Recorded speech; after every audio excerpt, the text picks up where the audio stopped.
Bachelors and a mail-order bride.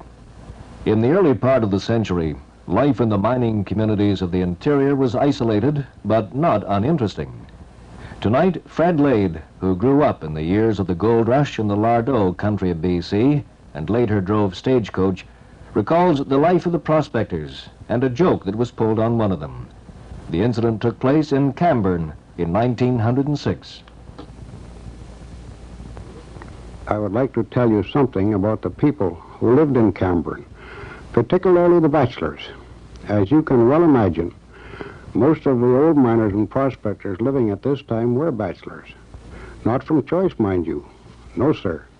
But women were scarce in these parts, and any man who was lucky enough to get himself a wife was considered darn lucky. As for the rest of the old prospectors, they had to look out for themselves. Most of these bachelor prospectors lived alone in small log cabins which they had built themselves. They would spend their days either working their claims or hunting for fresh meat such as bear, goat, and maybe a little fishing. Some of them worked in the mines close to Camborne, and when they worked long enough for a grub stake, they would head out into the hills. Few of them lived in town all the time. Others would only come in about every 2 or 3 months. Spending so much time alone, they were glad of the opportunity to meet with other prospectors and miners for a laugh and a yarn and a few drinks. Mind you, while most of them liked a couple of good shots of whiskey, few of them ever got really drunk, and hardly ever did any of them get into trouble.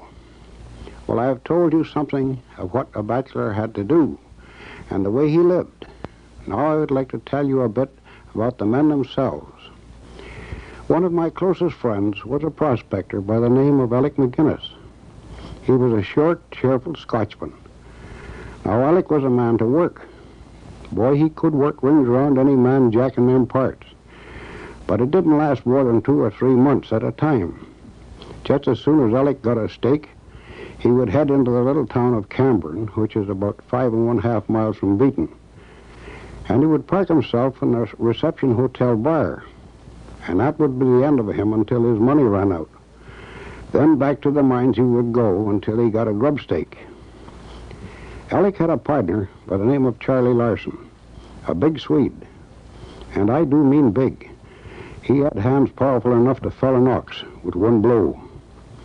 Like Alec, Charlie liked to drink, and these two men prospected in that area for years. And while neither of them ever became rich, they had a whale of a time just living. Alec and his partner located the Spider Mine, which was very rich and kept the partners in drinking money for years. This property was sold later and was called the Sunshine Lardeau. I mentioned that the miners and prospectors lived in cabins which they had built themselves. These cabins had shake roofs, plank floors, and the cracks in the logs were filled with clay and wooden strips nailed over them. The furnishings consisted of just about anything the old prospector could lay his hands on. Empty powder boxes for chairs, makeshift tables, and of course a bunk and a stove. One thing you would always find close to the stove was a 5-pound lard pail filled with sourdough. The miners and prospectors did like their sourdough hotcakes and bannock. My earliest recollection of these miners' cabins was that while they were sparsely furnished, they were always kept spotlessly clean, and there was an air of warmth and friendliness about them, like the men who lived in them. The old prospector never locked their cabins, and if a person happened to find themselves at one when the owner was away, well, it was quite in order to go in and make yourself at home. The owner, before leaving, would always leave a stack of kindling wood by the stove, a plate, a knife and fork ready on the table, and grub for a meal. And the visitor would always leave things exactly as he found them. This was a sort of a code of the hills, for very often a miner or prospector would find himself, say, halfway between his place and town, and the weather would get real rough, and it was good to know he could find shelter and a meal if he needed one. I was driving stage for Eli Edge, one of the best, and I don't think I ever worked for a better boss. My stage run took me from Camborne to Beaton. It was there that I met Chummy Johnson, another bachelor. Chummy was driving freight team for Andy Denny. The way Chummy handled those horses was no man's business. Drunk or sober, there was not a man to match him as a driver. But when he was halfway sober, he would try to drive the team instead of giving them their heads. And the rest of the prospectors and miners could always tell if Chummy was drunk or sober by the way he cut the corners. But no matter what, Chummy always took good care of his horses. All of these old-timers were the salt of the earth, and almost all of them, without exception, were fond of a real good joke. And that brings me to the time when a joke they pulled off backfired on them. It was in May 1906, and I was driving the stage at the time. A group of bachelors were gathered in the old reception hotel bar. There was Billy Winslow, the quiet type, Charlie Kopp, an ordinary-looking fellow, but so full of hell that he was always into some devilment, Alec McGinnis and his partner Charlie, and one or two more.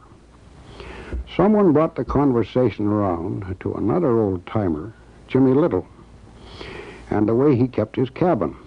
One old miner said that Jimmy would make some woman a good husband, as she would never have any housework to do, since Jimmy was so good at it. One thing led to another, and before you knew it, they had decided that it was time Jimmy had a wife. Well, this bunch of jokers got their heads together and hatched up a plot, and poor Jimmy, as they thought, was to be the victim. One of them got hold of an American newspaper and an advertisement from a matrimonial bureau. They wrote away for pictures of some of the women who were looking for husbands. This was followed by a private meeting where they selected Jimmy bride. After looking all the pictures over carefully, they selected one. And Billy Winslow, upon taking a good look, said, "Hell, she's too good for him. I wouldn't mind having her myself." The next step was to get a hold of a picture of Jimmy. This they did by waiting till he was away from his cabin, then sneaking in and swiping one. The stage was now set. The next move was to get the postmaster in on the plot, and he agreed to give them any letters that came from the woman for Jimmy. Well, for the next couple of months, these jokers had a whale of a time, laughing and joking amongst themselves at what they thought Jimmy would say and do when he found out what they were up to. Every time a letter came from the woman, they would get together in some corner and answer it. This went on until about July. Then came the time for popping the question to her. There was a good many laughs when they wrote the letter. However, she accepted, but told them she did not have the money for her fare. That was soon taken care of, as they all chipped in. A short time later, when I was starting on my run, Billy Winslow came to me and said, "Fred, there's a lady coming in on the boat today. Take good care of her and bring her right to the post office." They had told Jimmy they wanted him to doll up and be at the post office, as they had a nice surprise for him. Jimmy was there, all smiles, wondering what in heck the surprise would be. The lady arrived on the boat in Beaton. She was a lovely-looking woman, about 50 years old, somewhere around 5 feet 5 inches tall, with beautiful black hair and brown eyes. I could tell she was very nervous. However, I did my best to describe the wonderful people she was about to meet. She inquired about Jimmy, and I said, "Lady, you cannot find a nicer man in BC than Jimmy." Well, we eventually arrived at the Camborne post office. The gang was all there. When she stepped off the stage, Billy Winslow said, "Jimmy, meet your future wife." To everyone's great surprise, Jimmy was all smiles. He walked over to her, put his arm around her, and gave her a real kiss.